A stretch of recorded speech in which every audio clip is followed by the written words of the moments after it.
চোখের পানি ফেলে কাঁদছেন।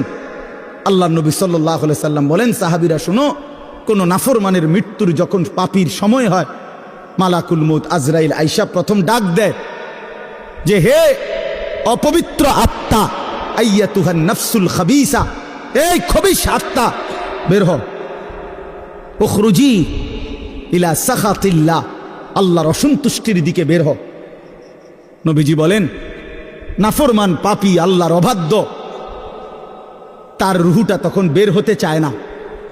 মালাকুল মউত আজরাইল কলিজাটার মধ্যে খপ করে ধইরা রুহুটা কলিজা থেকে টান দিয়া ছিঁড়া ফেলে। ছিঁড়ে ফেললেই রুহুটা তখন এই কণ্ঠনালীর কাছে, এখানে কণ্ঠনালীর যে শেষ জায়গা, এখানে এসে আটকায়া যায়। এই কলিজার থেকে ছিঁড়া এখানে যখন আটকায়, আল্লাহ নবী সাল্লাল্লাহু আলাইহি সাল্লাম বলেন, আর বের হতে চায় না।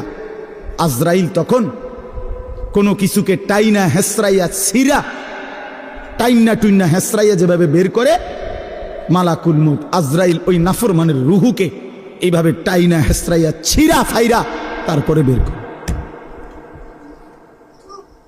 তারপরে বের করে। এজন্য দোস্ত আমার, বন্ধু আমার, রাসূলুল্লাহ সাল্লাল্লাহু আলাইহি ওয়াসাল্লাম বিস্তারিত